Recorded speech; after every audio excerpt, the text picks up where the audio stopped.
What was the most interesting war tactic ever performed in history? The Romans lit pigs on fire to scare Hannibal's elephants. On the other hand, Hannibal had the balls to march across the Alps with fucking elephants. Balsy all around. Julius Caesar's victory at Alesia, after which Vercingetorix famously surrendered and all of Gaul, no, became a Roman province, was actually pretty crazy. The Gauls had been doing relatively well this far in the war and played to their strengths, but were finally cornered in a little fortified hilltop town called Alesia. Caesar knew that Vercingetorix would run out of supplies pretty quickly, so instead of attacking the town, he laid siege to it by building a wooden wall, complete with towers and ditches and traps around the entire town, about 18 kilometers in total. Vercingetorix, knowing he was fucked if he didn't get help, managed to send messengers out to his allies. And soon enough, a Gaulish army outnumbering the Romans was marching on Alesia, and now it was Caesar's turn to be fucked. But instead of giving up on the siege, he ordered another wooden wall to be built around the entire first wall.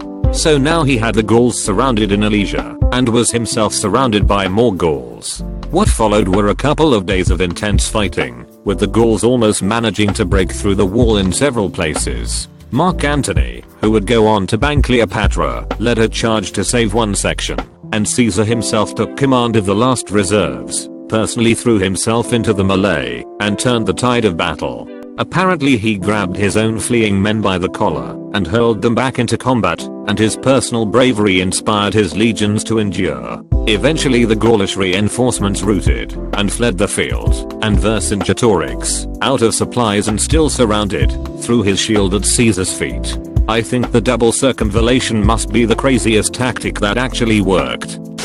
This is a tactic the Gurkhas used in Afghanistan in the recent conflict there. If they were to attack a Taliban outpost, they'd sneak ahead and kill the outer perimeter guards.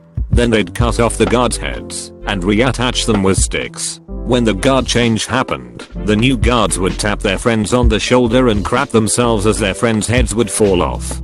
Generally they didn't put up a fight after that, meaning the Gurkhas avoided having to do an assault that could cost lives. Gurkhas are crazy. Awesome, but crazy. Scipio Africanus used a great tactic against the Carthaginians at the Battle of Ilipa. The simplified version. Both the Romans and the Carthaginians had armies composed of their well-trained homegrown soldiers and not so reliable Iberian allies, roughly half/half for each. For a few days the two armies were camped close to each other and would come out during the day, form up, and dare the other to attack. Scipio always put his legionnaires in the center and positioned his Iberians on the wings. The Carthaginians were like, that makes sense, and did the same with their army. So they stared at each other like that for a couple of days. On the day of the battle, Scipio had his men eat well before dawn, get ready and form up outside the camp, but this time he reversed his formation and put the weaker Iberians in the center and the legionnaires on the wings. Then he signaled for attack, and the surprised Carthaginians ran out of their camps and automatically formed up the way they had the last few days, assuming that Scipio was up to his usual shenanigans. By the time anyone saw the change in tactics, it was way too late, and the legionnaires tore through the weaker Carthaginian wings and turned on the enemy center before the Roman center had even closed with its counterpart. The Carthaginians were all routing and surrounded before their generals could do anything to save the day. Scipio Africanus went on to be the only general to defeat Hannibal in a land battle. Project Fugo was a weird one. During which Japan launched 6,000 plus paper balloons attached to incendiary bombs, in hopes that they would float across a Pacific airstream and catch American forests on fire. Quite a few made it here. They found one in Canada in 2014, but they didn't do a lot of damage, and it was kept very hush-hush by the U.S. government, so almost no one heard about it, except a few hundred people in the Pacific Northwest who spotted the mysterious jellyfish in the sky slowly floating by. The UK airdropped matchbooks into enemy lines which contained instructions on how a soldier could fake illnesses to get sent home. Once the Nazi leaders caught wind of this, they stopped sending their troops home who claimed to have said illnesses. Not only did this get healthy enemy troops sent home, it eventually ended with genuinely ill troops being sent back into combat spreading real disease amongst their ranks. In New Guinea, the Australian commander at Gona, I believe it was decided when attacking a Japanese fortified position to tell the troops that the artillery would cease 1 minute earlier than he actually planned it. This would be so his troops would reach the Japanese defensive position with 1 minute left in the artillery barrage. His reasoning was that the friendly artillery would cause fewer casualties among his forces than the Japanese would, if given a chance to get back in position. One of the officers actually leading the attack came to the same conclusion and had his men attack 1 minute earlier. It resulted in them attacking through their own artillery barrage for 2 minutes. It worked. The Japanese were slaughtered by the Australian infantry, who went in and bayoneted a fuckload of Japanese who had no idea what was going on.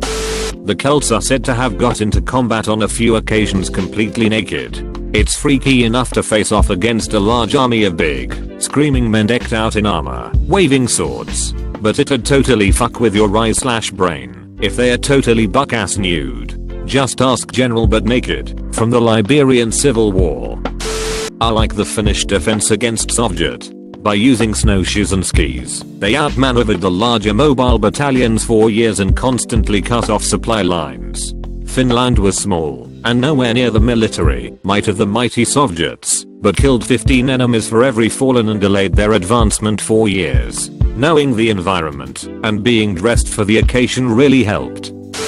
Persian leader Cambyses I used cats to defeat an Egyptian army. He had his soldiers paint cats on their shields and brought hundreds of cats and other animals that the Egyptians held sacred to the front lines. The Egyptians refused to fight the cat army and were easily defeated because of it. In feudal Japan, an army of samurai once laid siege to a ninja fortress for several months. Sieges take long as shit because, unlike in movies, it usually boils down to the attackers camping outside of the castle until the people inside starve to death. However, the ninjas actually sneaked out of their fortress early on in the siege. A small number of them stayed behind, loaded with a ton of provisions that would last a while, and made it look like the fortress was full of activity.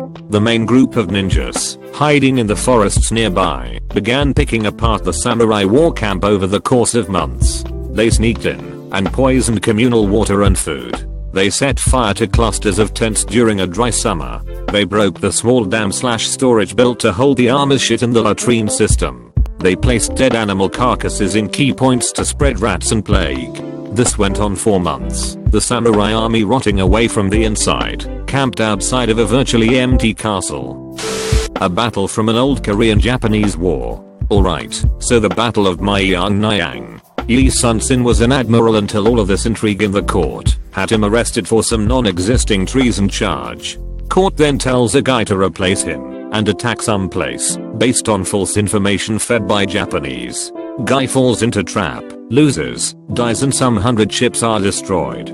Lee Sun-sin is freed because he's the only guy they can use. He takes the remaining 13 ships. The king orders the navy to dissolve and join the land units since it's so small. Old Lee here sends him a letter telling him that, as long as he has breath, Korea has a navy. The Japanese sends 133 ships to attack the tiny Korean navy. Lee picks a narrow strait with a fast current to stand his ground. The Japanese ships at this point aren't as advanced as the Korean ships, as they weren't as experienced in naval warfare.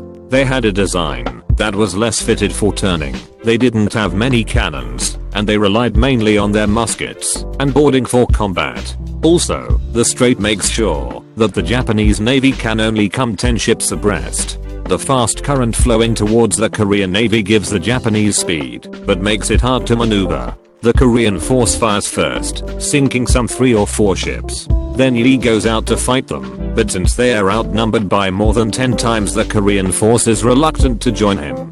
His ship stands its ground, water, by itself for a good while against a ton of ships. One general described his ship seeming like a fortress on water. This went on for 40 minutes before Lee raised his charge forward flag as a way to kinda tell his commanders to go forward while reprimanding/shaming them. They follow his orders, and there's a dogged battle for a while. They eventually manage to sink the Japanese leadership, and Lee orders his men to fish the Japanese leader out of the water. They then cut him to pieces on board. The morale swings in the favor of the Koreans. They keep stalling until the tide turns. The tide turns on the Japanese, their ships get swept backwards and crash into each other. The Japanese are routed and get away with only around 10 ships. Not one Korean ship is lost. This is fictional level perfect warfare. Lee Sun-sin later dies in the final naval battle in the war after he gets hit by a stray bullet during battle. As he dies, his last words are, "The battle is in the full of its heat. Do not let my death be known." What a guy.